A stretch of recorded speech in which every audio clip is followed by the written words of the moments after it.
Attitude Podcast this Monday morning with LSU-Shreveport coach Brad Neffendorf. And let me tell you, I'm just going to get right into it, coach, because I want to know the secret.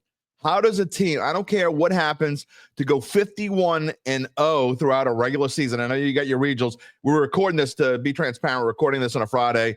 Coach has got a lot of things to do. His regional starts on Monday up in Shreveport. Coach, just talk a little bit about 51-0. You have to dodge all kinds of landmines throughout a season. We've seen teams' errors happen, balls take bad bounces. It's impossible to go through that many games without losing. How did you guys do it? We just stayed pretty consistent this year with our routine. I would say all the credit needs to go to our guys. They've done an incredible job of figuring out how to play with each other and play with each other like quickly to begin the year. And we had a lot of returners that, I think came back with more of a reason this year in regards to being on home field and losing twice by a run the last 2 years to go. But they did a really good job of coming back, and with the new guys that we brought in, honestly, in a weird way, they've just done an incredible job of playing together as one unit. And I've told everybody that, and they really enjoy being around each other and playing with each other, and even practice. Like especially this time of the year, it's really tough to want to practice. And gauge how much you should do and how much you shouldn't do, and give them the rest that they need, but while staying consistent with the routine. They enjoy it. Like every day is the same. We haven't had too many reminders this year, and I think the biggest deal is just them and their approach on a daily basis, and we just did what we could to stay out of the way. Now, you're coming on a show, guy you've never heard of before, and I appreciate that so much. To me, and I'm going to ask you this, so I don't want to put words in your mouth, but you're embracing the 51. You're going to get asked this right off the bat. You're going to be talking about this. So is this something you're embracing, or I mean, you don't want to shy away from something spectacular like this? I mean, honestly, it's incredible what they've done. You try not. I mean, obviously, you think about it just from a standpoint of continuing to stay consistent with what we've done. That's continued to keep getting us to the point each and every game is staying routine. But we just go into every game, and I know everybody says it, but 0-0 trying to be 1-0. And they've done a really good job of staying with it. Routine is the biggest deal in baseball. And it's routine with being okay with doing the boring things that nobody wants to do, because baseball is very, it is very routine, like I just said. So, I think the most impressive thing is our guys, you don't ever hear them talk about it. So I would say that's why they've been able to continue. And teams have had their chances and had their moments. And, for 51 games, they tried to, to beat us and put an L in a column. And obviously through 51 games, it's not happening. It could happen at any point, especially being baseball. But, yeah, I mean, it's incredible, but it's something nobody can ever take away from us. But obviously, we've got one goal in mind, and we've got a 3 to 4 day deal this week that gets us a step closer to that if we continue to, do what we've done and come out successful with it. And having that name LSU tacked on, I'm sure that puts a little bit extra on there. And I would imagine you've heard from some of your friends in Baton Rouge at some point. I mean, do you guys talk at all? I mean, obviously the same system, but completely different school. But do you hear from anyone in Baton Rouge at all about things like this? No, I mean, one of our assistant coaches is close with the guys on staff down there. They talk a little bit, but when you get caught up in the season, you're recruiting and getting things going. It's pretty much your guys that you consistently talk to on a daily basis. Obviously everybody calls and asks the same questions and says the same things, and you need to lose one, you need to do this, and it's the same talks with everybody, and you kind of just honestly, my answers have been consistent as well. Our season's been consistent. My answers to all of this has been consistent. So, no, I mean, they got their deal going on down there too. Your brothers to the southeast, obviously known for having a pretty good program. You guys, since you've taken this program over, and you took over a pretty good program that had gone 47-13 and 43-22 before you even got there. But you took over in January of 2020, right before COVID was hitting. Man, that must have been some kind of whirlwind for you when you came in, and you got to go through this thing that nobody knew what the hell was going on when you got there. No, it's crazy you brought that up, because we were actually supposed to go down to Loyola. We played, I don't know, a weekend series early, and they brought it up before the game and said, hey, we probably won't be going down to Loyola. And then 2 hours later, hey, we might be out for a while. And But yeah, the whole thing was crazy that year. I just taken a job at Southern Illinois Division One after leaving Tennessee West. I had no reason or want to leave, and my wife was working there as well, close to family. And yeah, took the job after saying no, and had 12 days to kind of organize it to what we wanted to do, but not change a lot based off, those guys already gone through an entire fall. And obviously COVID happened, unfortunate deal, but it brought back the majority of the roster and kind of one thing led to another. We can continue to bring some pieces in, and this thing has continued to grow each year off of a program that's already been, like you said, extremely successful. And Coach, I mean, maybe in a weird way. And last week I was talking about here on the show about how Katrina, we're going to do a series coming up in the near future, and maybe once a week talk about something that's the 20-year anniversary of Katrina. But, even the worst things that imaginable, sometimes good things can come out of them. And you guys have been just incredible. I mean, over the past 4 seasons, your record overall is 194-29, which to me is but that in itself is unfathomable. But sometimes, again, when you come in right off the bat, you face adversity. It helps you focus a little bit in a different way. Yeah, and and I hate to say it, the COVID deal led to, the players, obviously I'd only been with them for I think a month and a half, and it allowed, and I hate to say it, because I don't, obviously it was a delicate subject, and there was Right. a lot of negative that came with it, but it allowed, obviously those guys to come back, and they wanted to. I think we lost 2 guys, and like I said, bring some other guys in, and had a full year with them, and we didn't start off well that next year. COVID actually affected us the next year. We had to sit out for 2 weeks due to the amount of guys that we had test positive, and we started off terrible, like 11-12, and then won 30 of our next 32 or something. So, went to the World Series that year. But we've continued to grow it. We've had a couple of unfortunate ends to the season the last 2 years as a 1 seed here, but that's baseball. That's what happens. Obviously, we're doing what we're doing this year, and something could happen. I don't believe it will because of the group that we have, but yeah, I mean, my job coming in here with the assistants and the players that we have is continue to keep pressing this thing forward and build off of it. And the groundwork was laid by the prior staffs and players and set us up, to be able to do what we've been able to do. And over the course, we talk about the last 4 years, just you talk about this program has been very successful over the course of quite a while, LSU-Shreveport. And conference play over the last 4 years, 116-7. I mean, just talk about the focus that it takes from players to, I mean, forget about the record for a minute, to be that successful, to go in and day out, whether it's practice playing 3, 4, sometimes 5 games a week, and the grind of a baseball season for our fans out there that is just general football fans and don't know what it takes to go through a baseball season and to play 51 games in 80 or 90 whatever days or however long it is.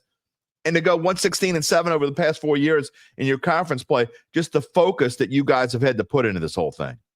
Well, as a coaching staff, you got to set a standard and set an expectation. You got to live by it. Obviously, that can change a little bit with just things that, each and every year that you want to get better. But our guys have done a really good job of sticking to that. It doesn't mean there's not reminders of things that happen. Every program has theirs, but the focus, it's one thing. We try to eliminate distractions. The biggest deal is finding a routine and staying consistent with it. And I think that can, obviously when you win, that helps with things, but we got to learn from the losses that we've had. And I think that we've done, from coaching staff and players, a really good job of learning from, some of the setbacks that we've had and teams that have come in and disrupted things, on any given day. But I give all credit to, the players. They've done an incredible job of committing to what we've asked them to do. And obviously, like I said, the last 2 years up until this year, obviously the postseason, we had teams that we thought were better than the 2, on paper that went, and that's just the way it works. We believe, obviously, record or not, we knew this was going to be one of the better rosters that we've had. And up until this point, once again, I mean, they've stuck, they know what the expectation is, and it doesn't scare them. That's the thing about it is high expectations, high level of play can scare guys at times. And those are the type of competitors that we want. I think that we've hit, well on the type of competitors that we want, and they've taken it on and up to this point have done a great job of living up to that. LSU-Shreveport coach Brad Neffendorf here with us on the Datitude podcast on this Monday morning. We're recording this on Friday again because Coach has got so much going on this week as the regional start show presented by Evangeline Securities. Coach, tell me, for the people that don't know, explain NAIA a little bit to them, because we have Loyola here, we have Xavier, we have Dillard, we have Suno, but that doesn't mean that everyone understands that the people who follow big time, the SEC and all that stuff, they may not understand what NAIA even means. Just talk a little bit how it's different from what they're used to and what it means. You've been in the NAIA for a little bit now. Yeah. I mean, obviously, it doesn't have the blue dot next to its name. NCAA. It's got different rules. It's got different eligibility stuff. It's got, obviously, we can give scholarships. Division II can, Division I can, Division III is different. My thing about it is people have a little bit of a negative view on this level. It's this and it's that. I mean, every guy on our roster is signed, played, or committed Division I baseball. A lot of them, the majority of the guys that we got, one-year guys this year, came from Division I's. Until you go out and watch it, any sport at this level, you look at our conference this year, they were 3-1 at one point against the Southland in midweek games, baseball wise. So I know that the NAI level at one point this year in baseball was 100 games over 500 against other levels of play. So it's no different. I mean, athletics are athletics. Obviously, the top end at our level is very successful. Our level depends a lot on the structure of the school, the financials of the school, and what the school allows you to do. Everybody's different. Our school has funded us well. They've supported us well. The facilities are great. There's just difference in regards to academic standards and what the schools, you don't have to be eligible walking in the door here. I'll tell you, for baseball, you have the fall to get yourself eligible for the spring, and that's a little bit different than the NCAA. So very comparable. It's just different in small little details. Now, you obviously enjoy it, and you've been there for 6 years, and a coach, a young coach with the record that you put up would obviously be talked about maybe going somewhere. Do you have higher aspirations one day? And I don't mean this in a slight at LSU-Shreveport at all, but I get it. Would you want to coach a Southern Miss, a Tulane, an LSU, Baton Rouge one day? I mean, do you have thoughts of this? I mean, I get asked that question. Obviously, like I said, I was for half a year at Southern Illinois University. They're, pitching and recruiting. The level is the level. I let God work that out for me. Whatever I'm supposed to be, I'm going to be. I don't go looking around. People will call. People have. My big deal about where you are, where your feet are is, the quality of life. Do you enjoy the people around? Can you financially make it, with the job of where you're at, with the success that you want to have as a program while building it and, and continuing to grow it? Do you have the means in which you need from the school? And in my life, all those boxes are checked. So, I answer to people here, but they, in a good way, they let you do your job, but they'll remind you of things that need to be better if needed. So, sure. But I mean, my kids love it here. My wife's got a job here. She's our head athletic trainer.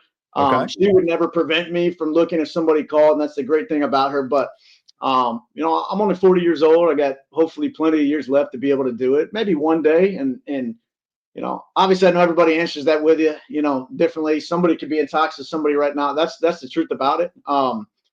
We'll see. I mean, it's a good question though. We're happy that you're even willing to talk about. I mean, some coaches you ask, I'm not going to talk about that right now, especially as you're going to a regional. I appreciate that you're open about it. And look, and one last thing before we talk about your team and going into this regional this week. But I don't know. Have you been in New Orleans? Shreveport is a lot. Even though you live in the same state as we do here in New Orleans, it's quite a bit different. It's like a different state in Shreveport than it is up in here. And as someone who's covered high school sports for much of his career, Shreveport's a different bird. It's like almost like living in Texas. Yeah, no, we were down there early March, I think. We played Xavier for a 3-game set. I really enjoyed it down there. Obviously, it's different. The deeper you get, the voices change, the food changes, yes, they the scenery changes. I've been down there twice now. In my time here to play Xavier, and I've enjoyed it down there. I really have. I know some people really well that live down there. Maybe we can get you to play Loyola. We'd love to see that. And yeah, no, I know. We try to every year, and typically be the midweeks or non-conference weekends to begin the year, but the midweeks are tough, budget wise where they're at. So like I said, I talk to Kennedy every day. I actually missed a call from him today. I call him back, and we talk daily. I think the world of him and his program, and he's done an unbelievable job of taking it from where it was to where it is now. So, and obviously we want to play good teams as much as we can. Another thing that's different about NAIA and NCAA is budget. I mean, it's not, you don't always have the same budget or even close. Yeah. I can appreciate how different that's. Again, there is one thing I want to talk about real quick before the regional, and I was going through your schedule. Look, you didn't have a whole ton of close games. You were able to find them. We talked about that, how you were able to focus, but you got a lot of, incredible margins you just don't see. You had a series against Texas College where you beat them 37-0, 15-0, and 42-4. And my first question is, how did you allow 4 runs? Honestly, I mean, typical journalist question. And those are runs that they earned as well too. It's just one of those weekends where, things were going well for us, and they played some teams tough this year.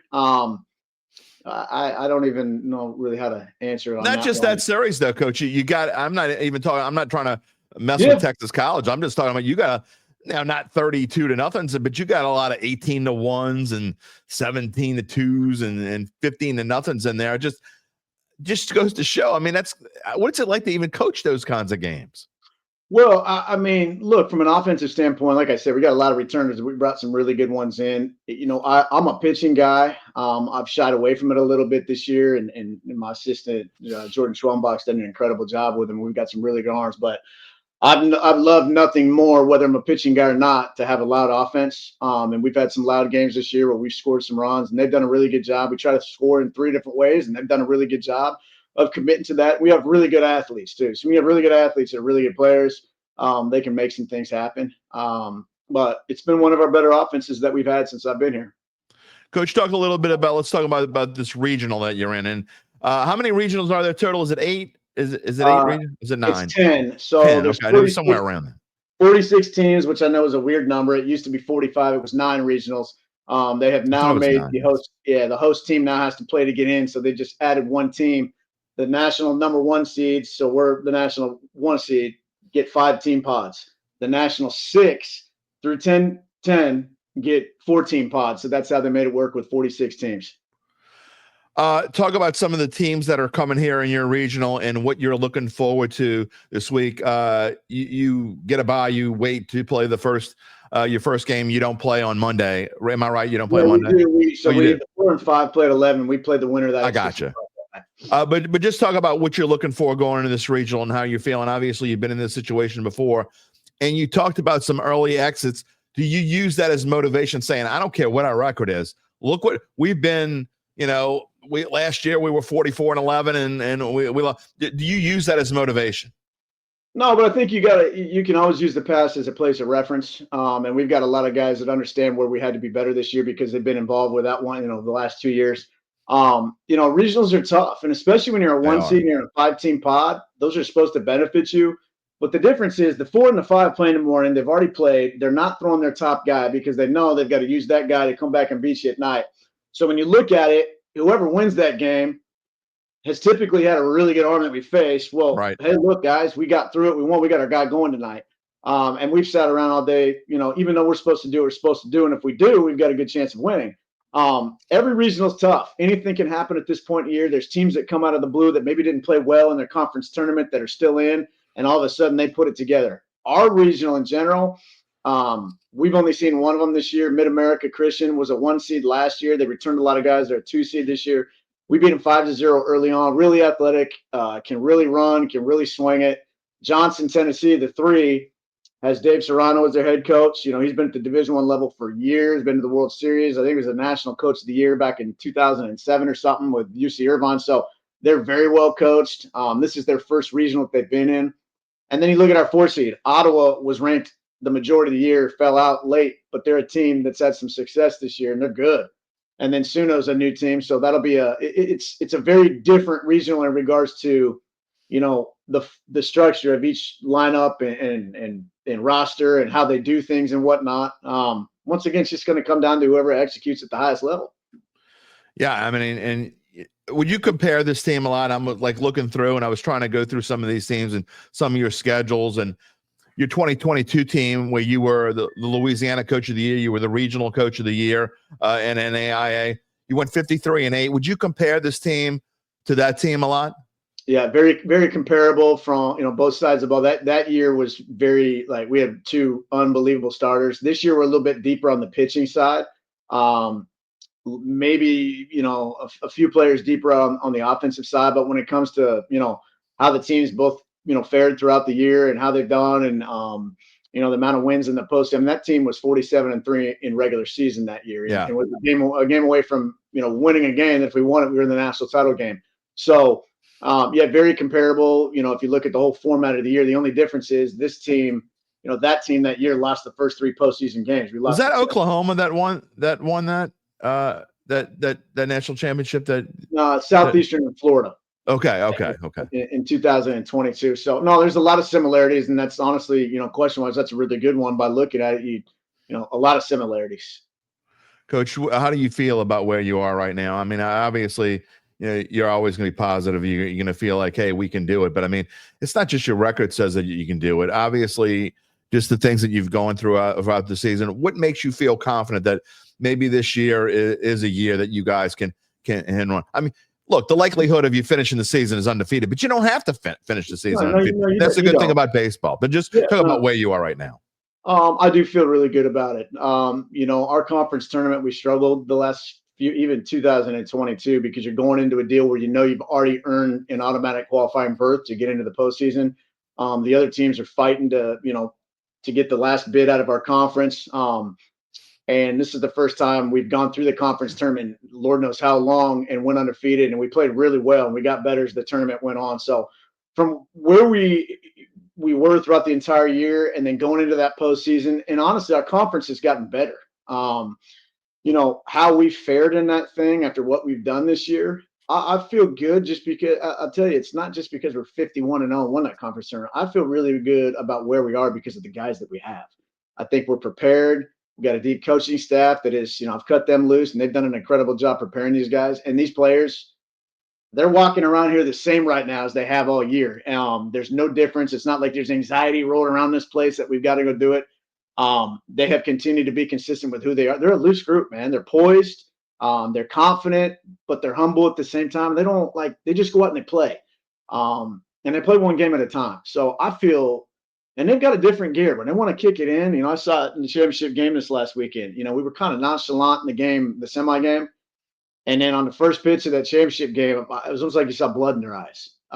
So obviously somebody could come in here and play extremely well, but our guys in close moments this year have stayed consistent with who they are and very loose and poised. So I'm look, man, the only one that's going to change that around here is if I start walking around like a nervous wreck or whatnot. And I'm not going to do that, but I got no reason to do that. And I would screw the whole thing up if I did. Lastly, Coach, one thing I like to talk about with high school coaches and college coaches, and your jobs are so interesting because you go through. It used to be like 4-year stretches. Now it's like 2-year stretches. Sometimes it's 1, but every team is so different. Especially these days. I mean, it's crazy these days how with the transfer portal and everything that goes on. But Coach, just talk about what this team has meant to you so far. Obviously, you got plenty of games to go. Maybe a dozen or so. I don't even know how many you would have left, however many it might be. But just talk about where this team ranks, like you've been coaching for a while now, where it ranks as far as how special they are to you. Well, first off, just who they are as people and how they go about their business and how they operate with everybody else around, and the way they interact with little kids that come and watch, and like my family and our assistant coaches, man, they've been unbelievable. This will be the toughest group to say, when that time comes, and it's at the end of this month is the latest that we could go. It'll be extremely tough because, to be honest with you, some of them, you've had them for 3 years. Some of them are going to move on. You'll still stay in contact with them, but you might never see them again because it's very tough, as financially, to be able to get up and come back. And I might be somewhere else, but not because of record. It'll go down as one of the best, if not the best team I've had the opportunity to coach for many different reasons. But who they are as individuals, and they had success in the classroom. They don't cause any problems off the field. I mean, we don't have to get in their business about things that they're doing that are not supposed to do. Like I said, one of the biggest reasons why we've done who we are, not just because we're athletic and we're talented, and they're just an unbelievable group. So, look, we got to get 25 new guys next year. And that doesn't mean I feel bad for those 25 coming in, what they're falling. No, they're coming in because of what this group has done. When we finally get those guys lined up. But now this group, they're special. They have done absolutely everything that we've asked them to do, with very few reminders of, hey, no, that's not what we do. We go do it this way. Like, they've ran the show this year, and that's extremely tough to find. I don't care who you are, whatever level, whatever sport. It's once in a lifetime you might get the opportunity to coach a group like this. Well, Coach, we hope you get a chance to bring a national championship home to Louisiana. And look, when I saw this story, I'm like, I got to reach out to Coach Neffendorf, because I tell you, it's just crazy. Not just 51-0. I should have had you on before, but I mean, we're rooting for you, Coach, and we hope things go well and enjoy the next couple of weeks. And I'm sure it will be in your it'll be one you remember for a long time. Yeah, well, I appreciate you having me on very much. Thank you, and hopefully I think we'll be ready to go on Monday. Sounds good. Good luck. Right. Appreciate you.